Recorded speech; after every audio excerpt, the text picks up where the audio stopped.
You're listening to the On Your Mark podcast, a space for honest conversations with the school system leaders shaping what's possible for early readers. From high-impact tutoring to building trust with families and teens, we dig into what it really takes to make early literacy work for all kids. Welcome, everybody, to the On Your Mark podcast. I'm your host, Mindy Sjoblom, and I'm excited to be joined today by Rick Surrency, Superintendent of Putnam County School District in Florida. Dr. Surrency has deep roots in Putnam County, including teaching, coaching, and school leadership. And in 2023, he was recognized as Florida's Superintendent of the Year. I am also excited to be joined by Laura France, Assistant Superintendent for Curriculum and Instruction, and a key player in Putnam's success in all things literacy. Thank you so much to you both for the gift of time today, and I'm excited to dive into your stories. Thank you for having us, Mindy. Yeah, very excited. I was getting the chance to talk with two folks who have been a huge part of a district success is just, it's like twice the fun. So very excited for this opportunity. And would love to just go back into the past a little bit and hear from you both. What have been your journeys into your roles today? What really motivates you in your current leadership roles in Putnam? Well, I'll just lead off. I actually retired back in 2016. After being a teacher, dean, assistant principal, and a principal for 38 years, and I retired, but I felt the call to come back and serve in this capacity as superintendent. My kids have all gone through the school district, and I wasn't ready to stay home yet. So I wanted to come back and really just give back and try to have a bigger impact on the district. Laura has been with me the entire time, and I just owe so much to her for her wisdom and guidance and all in our curriculum program. And I'll just say, just kind of an overview. When we took over in 2016, our district was really in a district in decline, and we had 18 schools at the time. 11 of our schools were in decline, or according to the Florida state grading system, were either a D or an F. So we had to put some things in place. And we also had a graduation rate that was one of the lowest in the state. We had a 54.9% graduation rate. And through a lot of systematic practices that we developed, we've been able to raise that graduation rate to a high of 92.5% in 2021.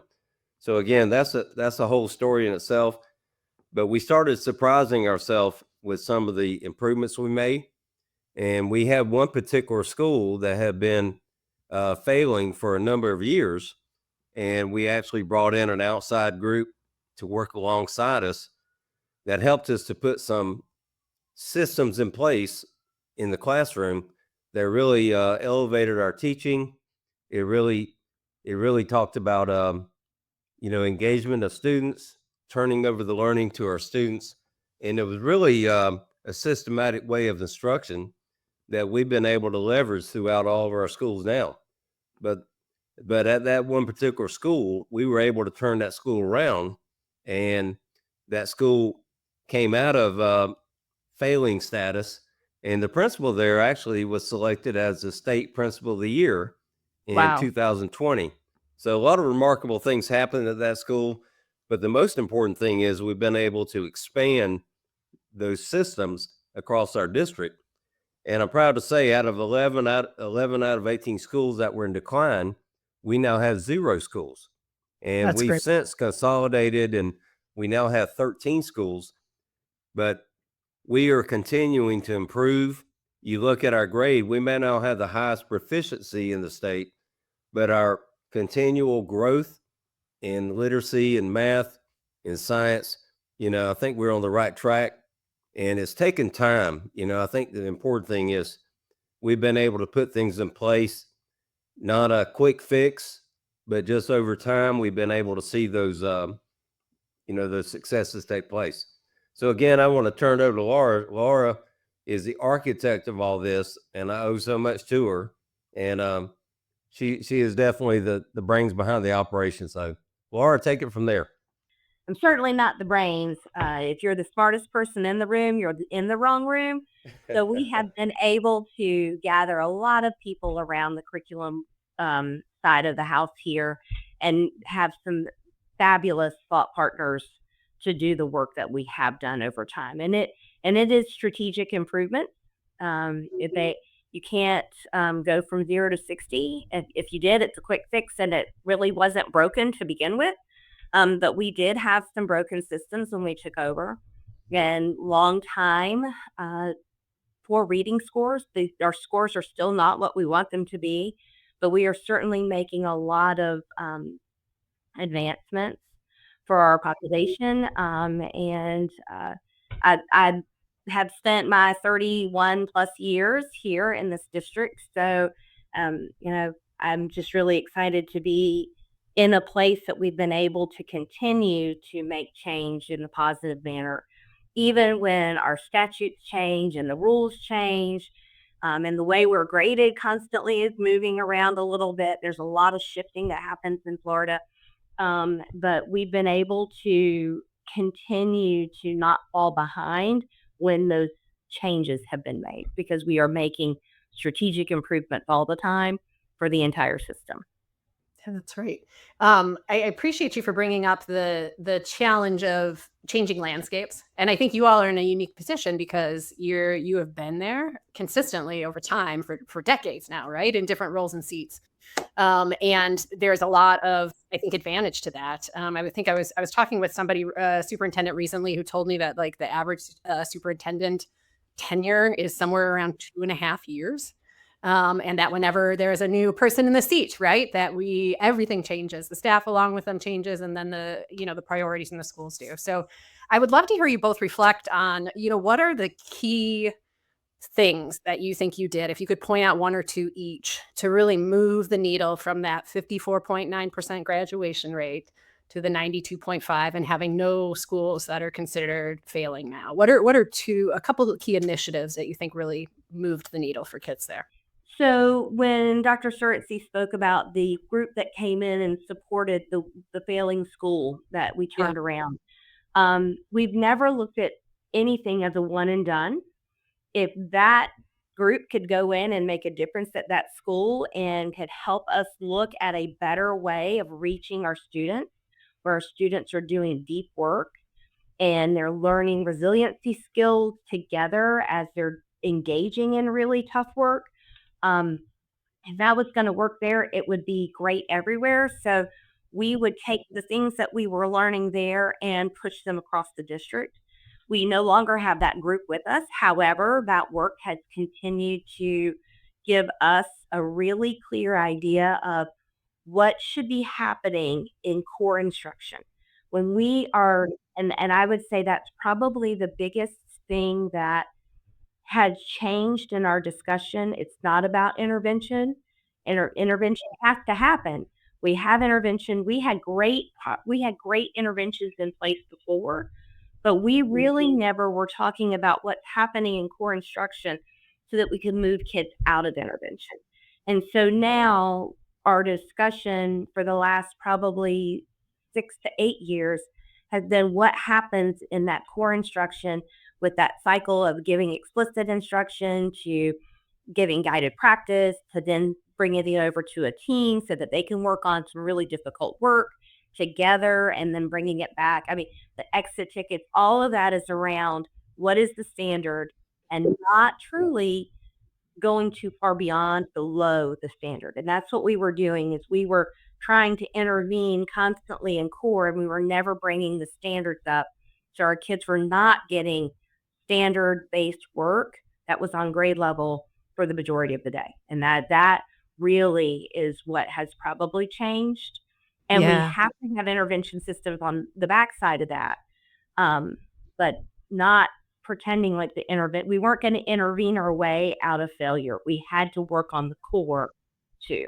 You say super interesting, right? Like, because as soon as we start lowering the standards for kids in core instruction, like it becomes a bigger and bigger hole, right, for us to support them to climb out of too. So I think that focus on making sure that tier 1 core instruction stays on grade level for all kids is such a huge lever. And it did give us an opportunity to create our own common language of what is expected to be seen in classrooms. Yep.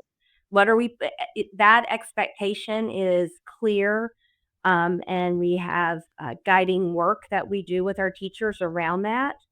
Most of our core tested subjects, the teachers get together 3 to 4 times a year across the district to work on what are the standards our students are struggling with, and the PD that is delivered to those, and I shouldn't say PD, I really should say the professional learning that happens with those teachers during that time that they're together is based on real-time data, what we're seeing in the testing that we're getting back, as well as what our coaches are seeing when they're out in those classrooms that the teachers are struggling with, the students are struggling with, and we're bringing it back each 9 weeks to help redirect or redefine what's the next set of goals. So I would say that common language, the strengthening of our core instruction, and then the professional learning that is truly around what's our current data situation, what's the walkthrough data that we're seeing when we're in classrooms, what do teachers need to be successful this next time. Well said. And, Mindy, from my point of view, I think everything that Laura said is spot on. The part I want to add is I think we have also seen that when students see that learning is relevant, when we can really focus in on what are some of their interests, what are some things that they can see that might serve them after school. And we've really put in place some practices like our portrait of a graduate, where we've really talked to our community and, found out what are some attributes those students need to have once they cross that stage. What do they need to be able to do? So what we put in place are about 3 different things that we've been able to expand district-wide. And the first thing is we have a very robust career and technical education program. And again, thanks to Laura, we've gone out and applied for a number of appropriations from our state legislature to have startup money where we could begin some of these programs like building construction, firefighting, advanced manufacturing. And we've been able to expand those across all 4 of our high schools. And now students have opportunities where not only are they increasing their literacy and math skills, they can also apply those to some of those career opportunities and earn some of those industry certifications. In addition to that, we've also branched off into STEM, and we partnered with a local nonprofit called STEM 2 Hub out of the Jacksonville region. And they're a nonprofit who has really helped us in leveraging a lot of the resources and training of our teachers. And we have a K-12 STEM program now where we actually start early and teach kids those STEM standards. And by the time they leave elementary school, which is, by the way, kindergarten through 6, when they get into junior, senior high school, they have an idea of some possible pathways they can go into the STEM world. And I'm really proud to say we were the first district in the state of Florida to earn a K-12 STEM accreditation from the Cognia organization. And it really just speaks to we're trying to prepare our students for those jobs that don't even exist yet. And then finally, the other thing I want to point out is our acceleration program. We offer all of our students opportunities in acceleration.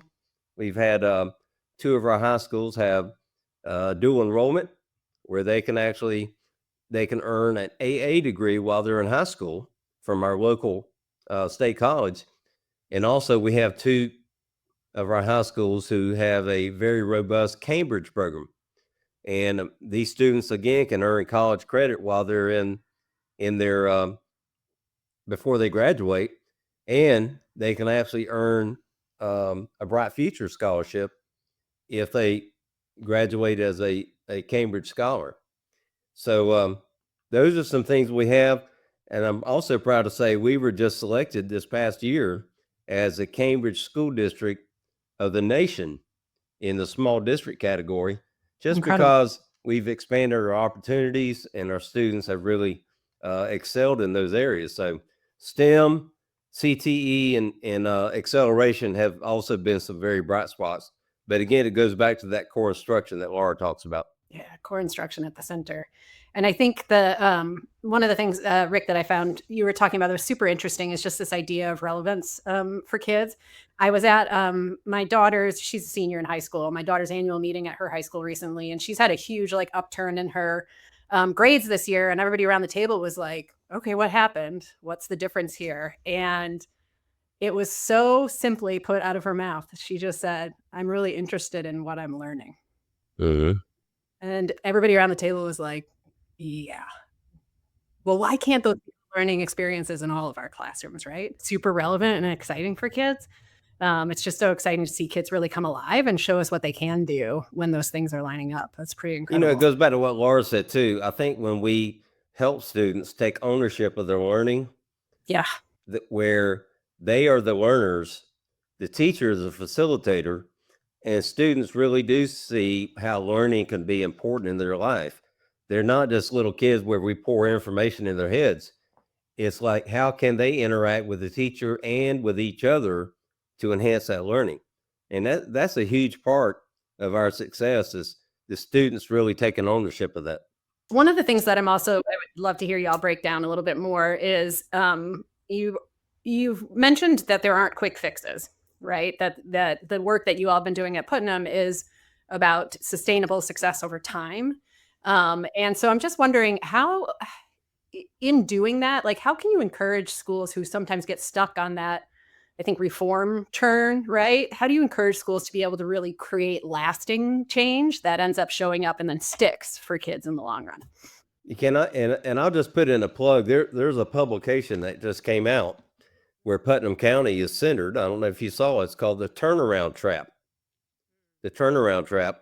And it was actually written by Instructional Empowerment.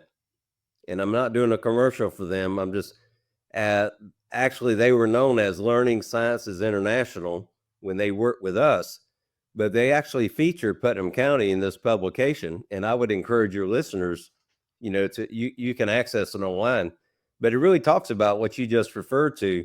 There's so many schools and school districts that try to look for those quick fixes and try to get the next best program. And it's really not about that. It's about building those sustainable practices over a long period of time that really make success. And no, we didn't see success the first year, but we started gradually improving. And over the long term, I think it is really paying off. But I encourage people to read that. It really talks about quick fixes compared to sustainable practices. I feel like you have to have systems in place. And sometimes those things, well, most of the time, to get a system up and going, it actually takes a few more hands. You can't just build it out of thin air. It takes some hands and takes some expertise, and it really does start a process going. You might have to have people on the outside to support it first. Think of our graduation rate initiative. We started with like outside people. When I say outside, like graduation coaches that were district graduation coaches that were helping the schools track their data and help us figure out where are we losing students, what should we be doing. So they were district people, and we created like a system there. And once that system was up and running and people now knew what we were looking for and how to help track, then we automated a couple of processes of, we'll pull that data, 3 times a year and give it to people. And, we had a process now in place that it wasn't so overwhelming. It was step by step what we were going to do. But then the schools started taking that on. I didn't need a district graduation coach. Actually didn't need a graduation coach at the school, because people found it just to be a part of that work. But it started becoming innate in some of the other job duties that people had. Interesting. So, yeah. So one of the things that I think about is you have to look at like what's happening in the classroom and what are kids interacting with. First of all, do you have high quality instructional materials? Like, do you have materials that meet what you're supposed to be doing? Like, that's an easy fix. If you have the wrong materials, then an easy fix is just picking up the right materials, right? But if you have high quality instructional materials and you're still not getting that bang, so then how are you collecting data to find out what you're doing with that? Like how you're doing that along the time frame. What is happening in the classroom? I might give teachers the right materials, but if I'm not helping them with standard aligned instruction that's on grade level, that's really meaningful to students, then those those materials aren't going to do it alone. What's happening in the classroom matters. And if we're tracking that data and are providing professional learning for people alongside that data, I mean, that's the system that if you get that rocking and reading, then you turn that same system and you rock it in math. I mean, once you get those pieces together, it it's going to take hands to do it. But once it gets started, then it's really about onboarding your new people. Like if we get a new teacher, we're teaching them how to teach, the pedagogy of the craft itself. But then what you're teaching is important.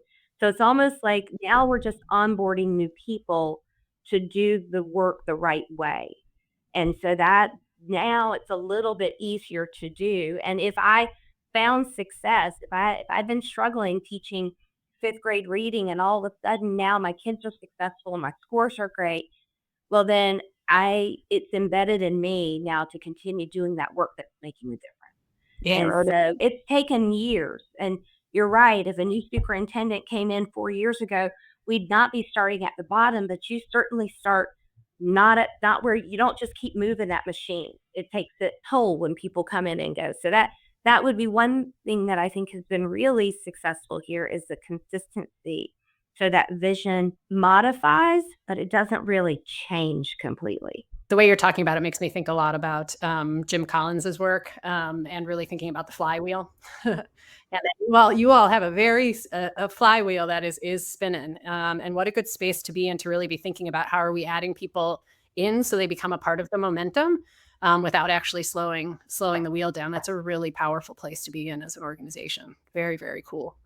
I wonder if we could zoom out a little bit and think about how literacy fits into this. The awesome growth and success that you've seen over time. Tell us a little bit about the journey of literacy improvements that you've made, since you all have been in these roles together, and what roles have other leaders and teachers been playing in making sure that kids are growing as readers? So for some clarity, just because if you're not from the state of Florida, it kind of it gets a little bit weird when you think about literacy. So I want to put in perspective the data points that we work on in Florida that kind of drive everything that we do. Mm-hmm. So the high level data points for literacy in the state of Florida is graduation rate. Yep. Because there is a gatekeeping 10th grade exam that if students don't pass that, they do not get their high school diploma. So there's a gatekeeper to get your high school diploma for literacy and in math. Okay. And then another metric that's really important is our third grade reading scores. Yeah. We also have a metric that is that the state kind of puts on its big dashboard of kindergarten readiness. Like where do your kindergarten students come in ready? Because if you look at my kindergarten, Putnam County District School kindergarten readiness scores, and maybe my neighboring district readiness scores, there could be a 20-point difference there. Wow. Because of what kids are exposed to before they come to kindergarten. And it's not the work my kindergarten teachers are doing. It's the work that happened at home or in preschool prior to. It's the first 20 days of school. So the teachers haven't made a difference then, right? So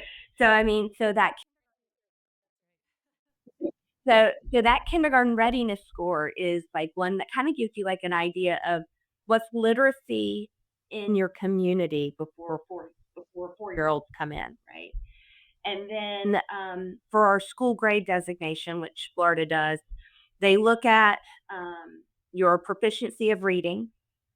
So how many students are on grade level? They look at your growth in reading. So students who were, not even students, did they make year-over-year growth of a year or more? Okay. And then they take your bottom quartile group, they take your students, and they said, what's your lowest 25%?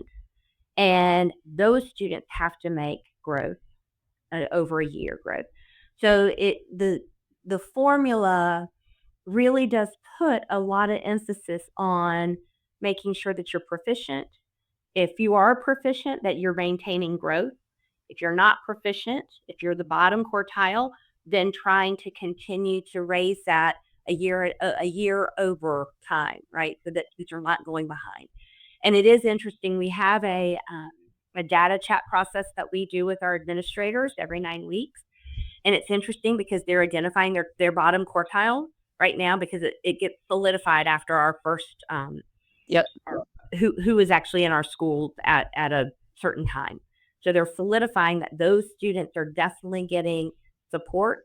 But some of our schools realize this time that their bottom quartile are actually kids who are proficient. Because if you have enough proficient kids, bottom 25% can still be proficient kids, and they have to make growth. So the state system requires you to really provide some specific support, and they kind of make it where you want to make sure, because you don't want to be a failing school. So you're making sure that all those things are being touched on. And then we also look at the federal index of our students with disabilities, our students on free and reduced lunch, or all of those subgroups also have to be making adequate gains. So we've got kind of like these parallel systems, the federal system and the state system, that require us to continue to make growth for all students.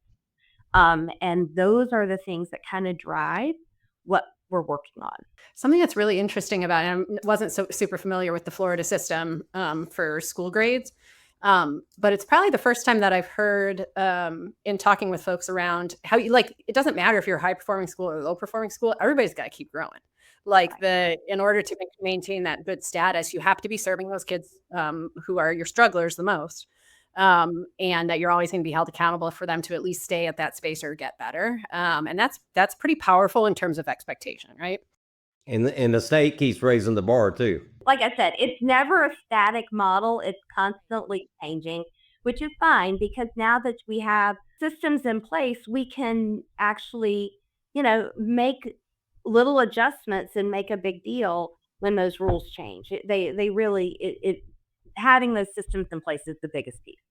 And in our community, we have been making growth on that bottom quartile, or our low, or making sure that students show growth over time. That the proficiency rate is starting to climb. That's the hardest one for us to get to, but our grades are all improving. And honestly, now that we put such a emphasis on core instruction, we're starting to see some major improvement in our proficiency rate for ELA. We actually had 6 percentage points growth this last year. That's a big jump. It's the biggest jump we've had. And part of it is we've done a lot of work. When you change schools, when you go from like elementary school to middle school, or middle school to high school, those types of changes happen. And everybody's like, oh, those kids, those kids were so hard, or those kids came in not knowing anything. Well, we've done a really a strong push of putting the data for those kids that are coming to you in front of those teachers, so that they set those high expectations right off the bat. We can't assume they didn't know stuff, because a minute ago, we're a K-6, 7, 12 system. But we want those 7th grade teachers to know that the 6th graders that are coming to you are the highest 6th graders we've ever had, and that you have to have high expectations for them. And so making sure that data doesn't just get lost in between, those goofy middle school kids when they've kind of forgotten everything, that those teachers know that they came with really high scores, and that they're going to actually have to work harder, because to show growth with those really high scores makes it a little bit more difficult. That's right. Mindy, another important element that I think we haven't touched on yet is, we've had a lot of stability at the district level and with our school leaders And a lot of that has to do with, me being an elected superintendent, we don't have a lot of the turnover in leadership. So I think that's been really important. But, the people on the front line, our teachers, are really the people who are making the difference. And like Laura said, we have some tremendous learning communities that they continue to grow in their craft. But one thing that we've also done that I want to highlight is not only do we hire teachers, we keep teachers. And that constant turnover can impact your instructional program. We initiated a program called the Novice Teacher Mentor Program, where we actually hire 4 to 5 classroom teachers who do nothing but mentor other teachers. That's an investment we make every year because these teachers we have to pay for those, not with students earning teachers, but we actually invest in this so our novice teacher mentors can work with those 0 to 3 year teachers, support them in any way they can, and help them improve in their craft. And the numbers bear that out.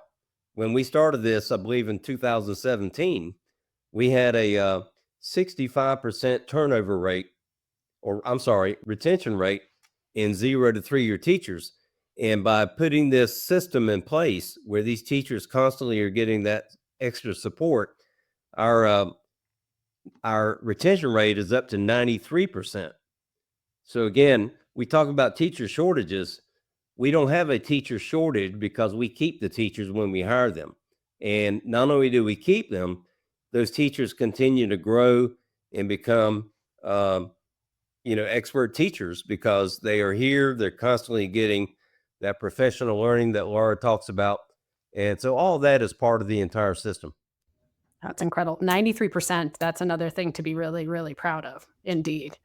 And I'll credit our HR department. Tanya Whitehurst and Kristen Carroll are amazing. They've done presentations around the nation about that. So it is really a big part of our district. And I can tell you, I remember as a brand new teacher, when I started back in 2000, there was a mentor for new teachers in my building, and Sheila Eller, man, she made such a difference in being able to keep me centered and sane, and really being able to focus on longevity in the profession and how to keep coming back every day, because the work is hard and we get better at it over time, right? And so to know that y'all are really investing in those people to make sure there's that support is huge. And it's not always about the money. Yeah, we're competitive with our other districts salary wise, but you know what? I think teachers want to feel supported. They want to feel like they know what they're doing. And to me, that means more. I mean, you have to be competitive pay wise, but that means more when teachers feel like they are making a difference. Yeah, I think that's so true. I'd love to, as we're thinking about teacher support and also just about how you, from an instructional program side, how you get everybody moving in the same direction, right? You all have focused a lot on what do we do for really strong core instruction and getting the systems in place to make sure that that's well supported, and the data cycles and all of those really meaningful practices. I would like to talk a little bit about intervention, because you are held responsible, in literacy for that bottom quartile. Like, so what are you doing in the intervention space to be able to support those students? So for context, Florida requires you to turn in a K-12 comprehensive evidence-based reading plan, which kind of spells out what are you doing in Tier 1, what are you doing in Tier 2, what are you doing in Tier 3.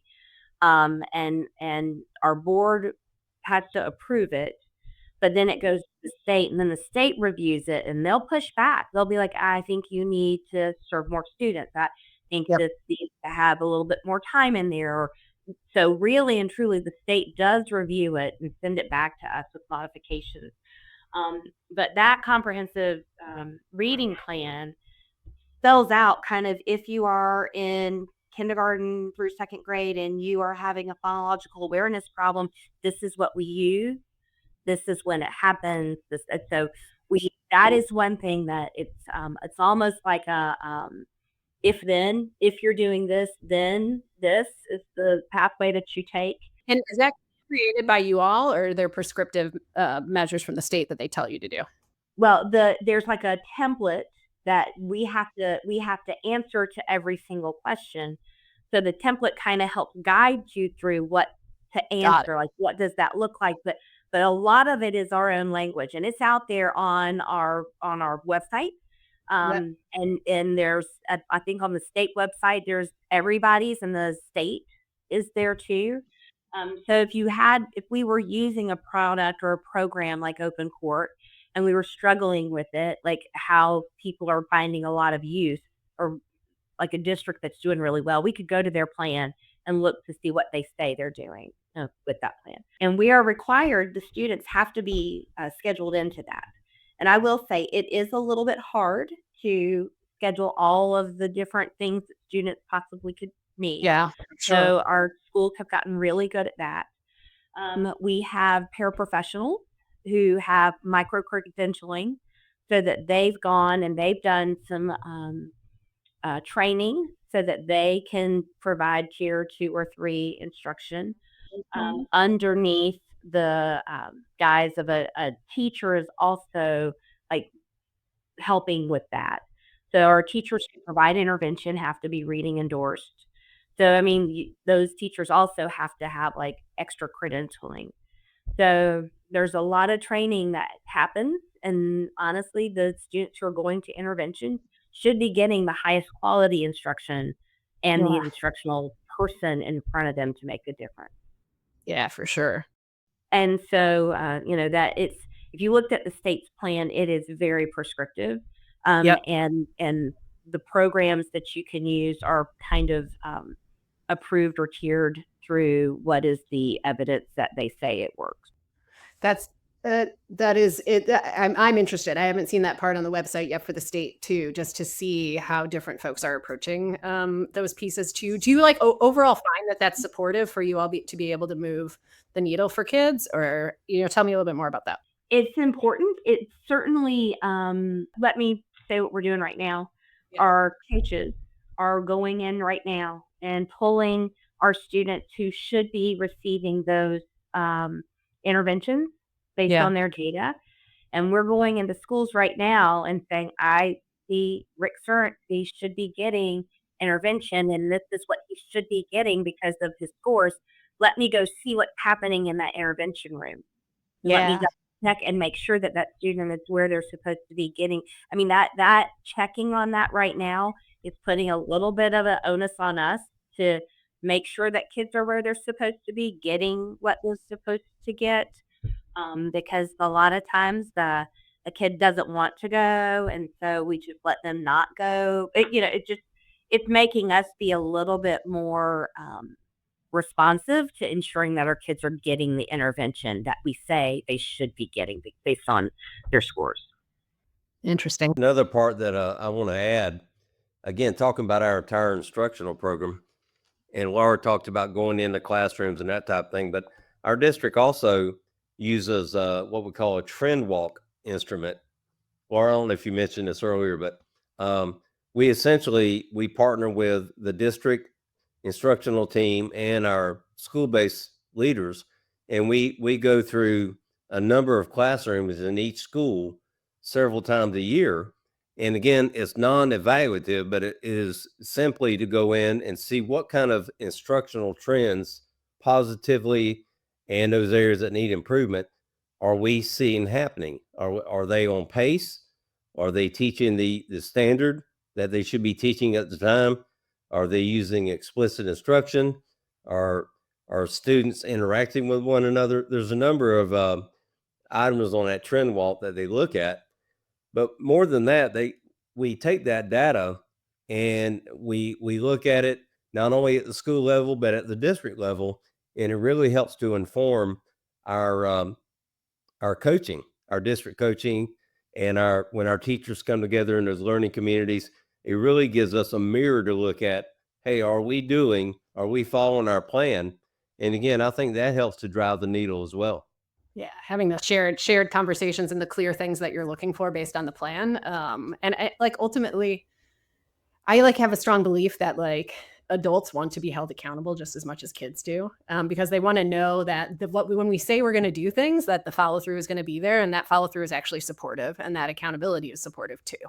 And it sounds like you have really created structures and systems, like this whole conversation, it's been the through line, right? Like systems to ensure that we are following through on the promises that we've made to each other, because ultimately that's what's going to really benefit kids. I'm curious. I'm super interested in some of the near peer tutoring work y'all have been doing and how you're working with your high schoolers to be able to support some of those younger readers. So this will fishtail right into Rick's discussion about our people staying, like our teachers staying. So we have our 11th and 12th graders that are on track to graduate, and being on track to graduate, have passed all the exams that they're required to pass before graduation, and have good behavior and are interested. We have a program that the state actually sponsored a couple of years ago called Raise Tutoring. And these students go through 8 hours of professional learning to what are the 5 areas of reading? What are the best tools to impact those areas? And so students get 8 hours of professional learning before they can go into a school and support in K-3 students for tutoring. And when I say the raised tutors, our raised tutors can't deliver tier 2 or 3 to students, but they can be in a classroom supporting students. They can tutor kids outside of that 2 or 3, that level 2, 3 time. And what's really neat about this program is the kids get a specific designation if they put 75 hours worth of time in tutoring to the school. Oh, wow. And so that helps them with Bright Futures scholarships, which is a way that students are able to get funding to go to a state college or even the university free. I mean, 100% of it can be free, 100% of the tuition cost. And so we have a bunch of students. I think we probably have 12 right now that are in those schools, starting their day there or going there at the end of the day, and they are tutoring kids in classrooms. And what is the best thing about it is we have several kids who have been raised tutors who are now paraprofessionals for us. And then they are working on getting their degree while they are paraprofessionals with us so that they can be teachers in the future. Well, that's what I was hoping you were going to say. So it is great. We have several of them, and we pay. There's an exam you have to take to become a paraprofessional. You have to prove that you have basic skills, and so that is part. If you complete the RAISE program and you want to work for us, we pay for your exam so that you can go and start it without come and work for us without having that impact of having to pay for the exam first. So we started a grow your own kind of program with our paraprofessionals that were in classrooms and wanted to be teachers. We've been helping them get their degrees. And when they do their last internship, we actually pay for them to do and we continue to keep them on as the paraprofessional so their pay is not impacted while they're interning in a classroom. And so we've been doing that grow your own kind of thing with our current paraprofessionals, but with this RAISE program, I feel like we're growing them in 11th grade to become our teachers in the future. And so it's one of my favorite projects we do. And I think about the 93% teacher retention you have right now. This is only going to help contribute to maintaining or growing that percentage. My own daughter did it the first year, and it was so funny because she was on track to go to university, but she came home and after the professional learning, she said, Mom, I didn't realize how hard it is to learn about reading. And I was like, yes, she's like, that's really hard to get a kid to read. I'm like, exactly. I said, it just was so interesting because kids don't remember how they learn to read, especially if they're proficient readers. They don't remember all those pieces that had to go together for them to become a reader. And I just remember her coming home saying, I had no idea how hard it was to teach kids to read. I was like, yeah, it's really great. So cool when we're able to open up those pathways, right, and opportunities, and like what's the wizard behind the curtain a little bit for our young people. My oldest child is studying to be a phys ed teacher right now, and after he just started into his education coursework, and he's been calling me on the phone. Mom, I didn't know that we spent so much time really thinking about directions. I was like, yeah, but we sure do. And you'll learn why once you get moving into some more of that. Get in a classroom without clear directions, and you'll know why you need them. Well, I'd love to wrap y'all by really just like getting a kind of some closing words from you both on you've made a ton of progress since y'all started on this leadership journey, and even before them at Putnam together. What do you want to be true 5 years from now if you're looking ahead, and what are you going to do to get there? Well, I just think 5 years from now, I'm not sure if I'll be here or not, but I think more than anything else, just looking at it, this is my 48th year in education. I mean, I started in the 70s, and I mean, I love this, this work so much. I don't want to leave it, but when I do leave it, and I've told Laura this a number of times, I want to leave it better than I found it. Yeah. And whoever succeeds me and comes in after me, I want them to be able to continue our work, because I think we've started something that is moving in a positive direction. And, 5 years from now, I hope we have continued that progress and continue to make those improvements. And there's no ending point. I mean, we continue to move forward. And I think we surprise ourselves sometimes, because I think kids and adults will do what they're expected to do, but we have to set those expectations. And we set those early on, especially with our graduation rate. We set these targets, we exceeded those targets. And as a matter of fact, one of the things we did way back is we said students were not going to walk across the stage unless they earned a diploma. In past practice, kids that just had a certificate of completion were allowed to walk. Well, you're not going to do it now because you're not meeting our expectation. But long term from now, I just want us to continue that progress. Whoever's sitting in my chair, I want them to pick it up and continue to move forward. So Rick will stop me if I'm wrong, but in 5 years from now, we will have 5 brand new schools opened in our district. Oh yeah, I forgot about that. Thanks for reminding. And and it's a biggie, but we're really excited in our central area. We're consolidating a bunch of smaller schools to bring them together, and we're actually going to do a K2, a 3, and a 3-6.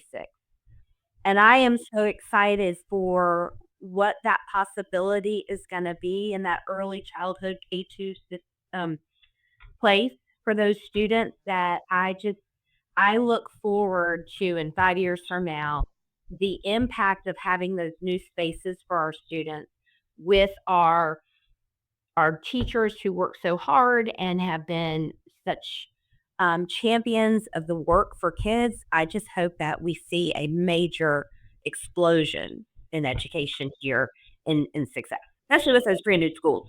I'm excited. Oh my gosh, I can't.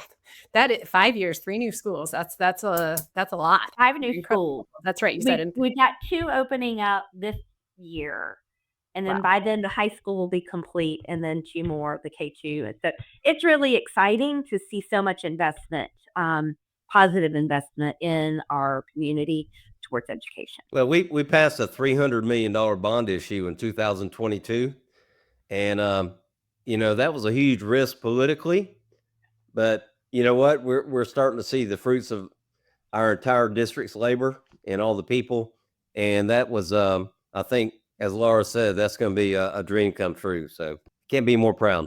Sounds like you really just have a groundswell of community support for the work that you're doing and the direction that you're taking the district. So that's pretty incredible. And I just so firmly believe that the spaces that we put our children in show a lot about what we value. And it sounds like you're making some big moves in that direction as well. That's incredible.